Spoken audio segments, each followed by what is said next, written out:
This is the Sundeep Show. The Anglo-Polish Pact of Mutual Assistance was intended to create a joint defense between Poland and Britain against German aggression. It was signed in August 1939. This pact did not achieve the goals for which it was initially hoped. The pragmatic and political limitations that both Britain and Poland faced are to blame for the Anglo-Polish Pact of Mutual Assistance's collapse. Britain was ill-prepared for another great war following the devastation of World War I. Because of its already weak military budget, it could not have afforded to commit to helping Poland in a possible war. In a further effort to prevent conflict, Britain was concentrated on implementing an appeasement strategy toward Germany. A strong dedication to Poland would have run counter to this policy, which meant caving into Hitler's demands. Britain assessed Poland's vulnerability realistically. Even with a sizable army, Poland was not strong enough to stave off a full-scale German invasion. Its geographical position between Germany and the Soviet Union presented a formidable defense challenge. Because they understood these practical constraints, British politicians were reluctant to commit to an alliance that appeared certain to fail. Political obstacles also existed for Britain when it supported Poland. A large number of British policymakers doubted the Anglo-Polish Pact's efficacy. They doubted Britain's ability to offer significant support as well as Poland's ability to repel a German invasion. To add insult to injury, British policymakers were reluctant to get involved in what could have been a continental war. The country was also confronted with the fact that most European states were ill-equipped to handle a major conflict. Because of the fragmentation of European alliances, Britain was hesitant to intervene militarily without strong backing from other countries. Britain questioned its ability to fight the formidable German war machine on its own. For Britain's long-term interests, keeping potential allies united was essential. Britain came to the realization that maintaining its French support, especially France, required avoiding direct confrontation. Retaining a united front and refraining from unilateral acts were critical to the continuation of diplomatic cooperation. After suffering greatly in the First World War, France was reluctant to enter another bloody war. France's wish to seek diplomatic negotiations was in line with Britain's strategy of avoiding direct conflict. Britain realized that in order to avoid being isolated in any future battles, it was crucial to keep France's backing. In the long run, Britain's ability to effectively resist German aggression would have been compromised by a fragmented front and the lack of unity. Britain's military was badly weakened by a lack of financial resources after the Great Depression. It wasn't able to directly fight Germany because it wasn't able to modernize or rearm itself. Military strategists felt that a direct fight would have revealed Britain's vulnerabilities and limits. Due to the experience of World War I and the ensuing yearning for peace, decision-makers were afraid to engage in another major conflict. British assistance for Poland was already limited before the breakup of its alliances with France and the Soviet Union. Poland was also subject to political and practical limitations that ultimately led to the Pact's collapse. Poland was weak because its borders were open and there were no natural hurdles between them. Politically, Poland encountered difficulties in winning over possible allies. Some Western powers harbored mistrust towards Poland because they saw Poland's territorial claims in Eastern Europe as a danger. In addition, with revolving alliances and conflicting interests, the diplomatic landscape in Europe was unstable. Poland found it challenging to maintain its stance and win over more allies abroad as a result. Poland also had political problems within its own country, which made it even less able to react to outside threats. Because of this, a quick German invasion was possible. And moreover, Poland possessed comparatively weaker military capabilities in contrast to Germany. Its army was reasonably large, but it lacked contemporary gear and training, therefore it was unprepared for a fight against the Germans' highly developed technology. Due to the political and practical limitations that both Poland and Britain faced, the Anglo-Polish Pact of Mutual Assistance was unable to achieve its goals. Due to its constrained military capabilities, emphasis on appeasement, and pragmatic evaluation of Poland's susceptibility, Britain was unable to meet its obligations. Poland's inadequate military capabilities, lack of international assistance, internal political disputes, and vulnerable location all played a part in the Pact's collapse. This blunder had serious consequences since it exposed Poland and ultimately sparked the start of World War II. Now, let us examine the historical, military, and obligatory perspectives that compelled Britain to sign the Anglo-Polish Pact of Mutual Assistance. Britain and Poland signed the Anglo-Polish Pact of Mutual Assistance on August 25th, 2 days after the Molotov-Ribbentrop Pact. An important turning point in the turbulent period leading up to World War II was reached by this agreement. Two aspects need to be taken into account from a historical perspective: the Munich Agreement and the growing German ambitions.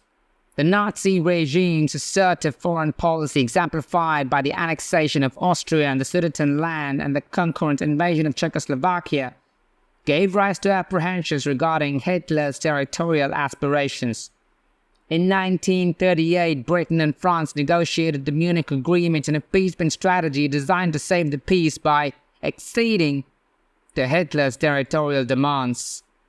But in the end, this agreement was unable to stop German aggression, and appeasement started to lose favor.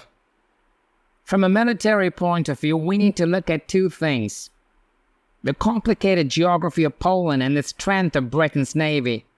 Poland's geographical location served as an essential strategic buffer between the Soviet Union and Germany.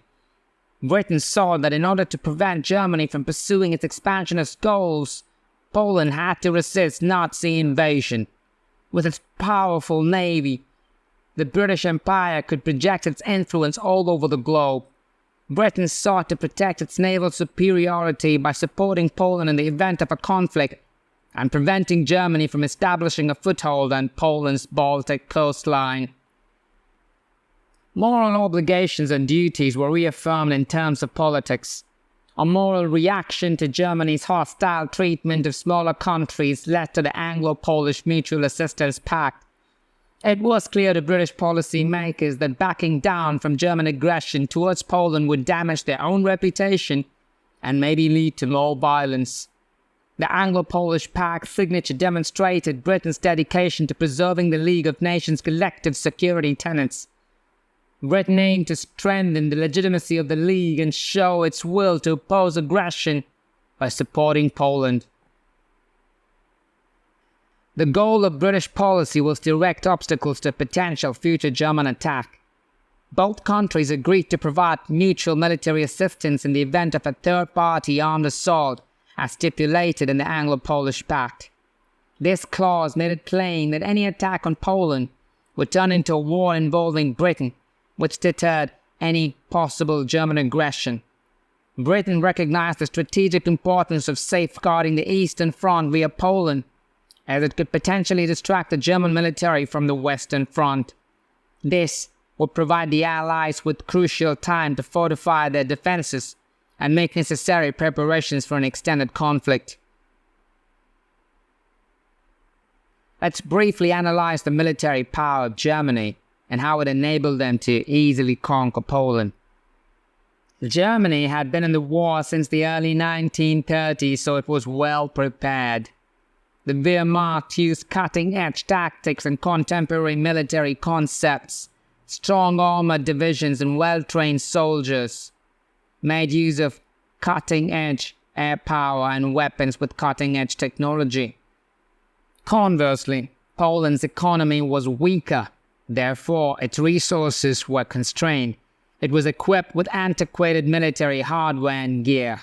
It adhered to a military doctrine that prioritized defense over offense. It lacked efficient communication networks and a centralized command organization.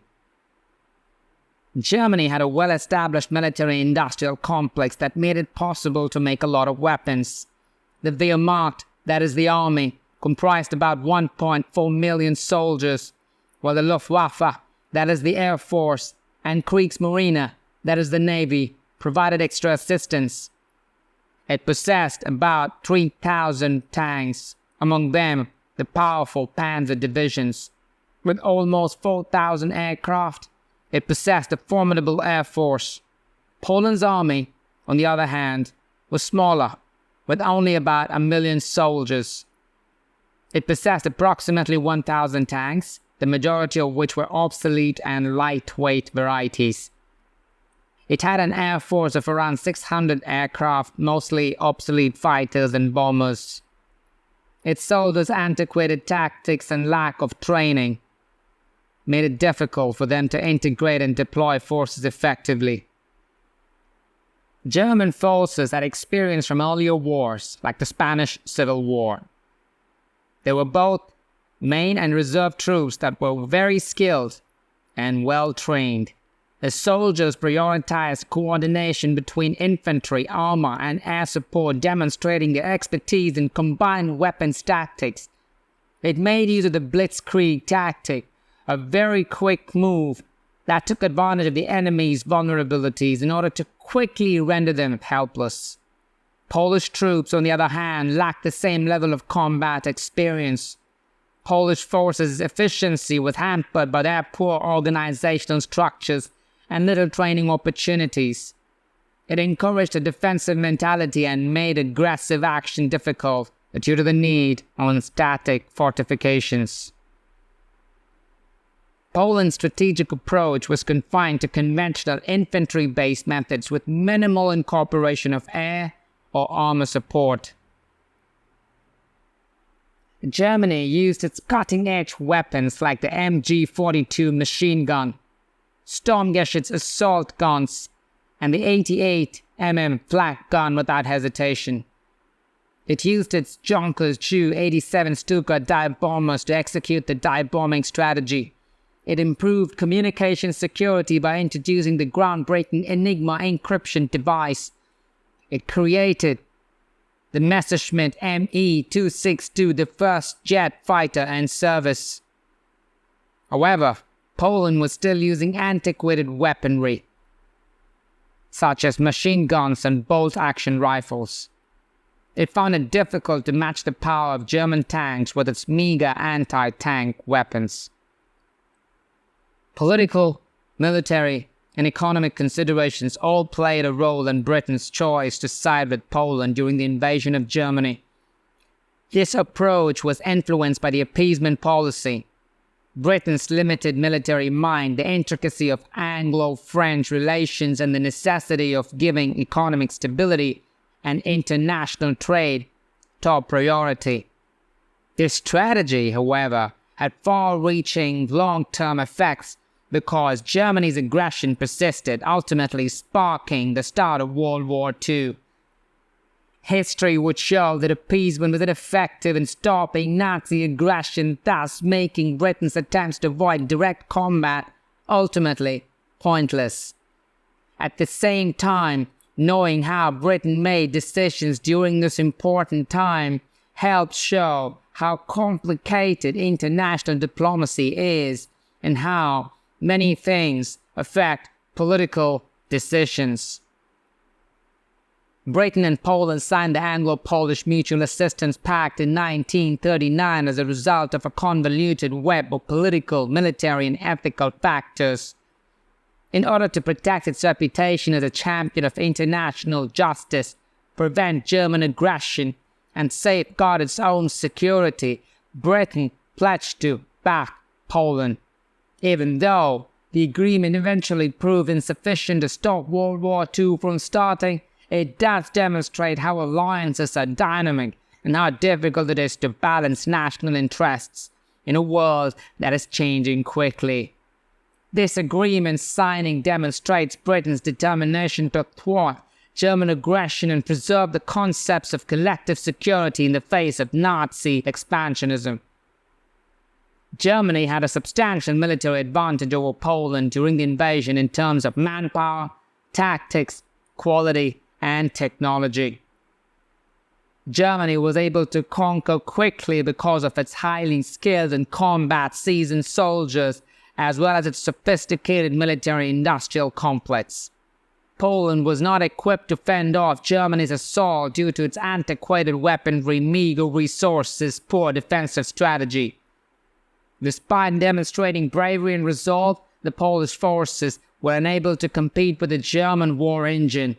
The invasion of Poland serves as a striking reminder of nations' unequal military strengths at the start of World War II, as well as the implications of such imbalances. That's all we have for today on this episode. Thanks for staying here with me.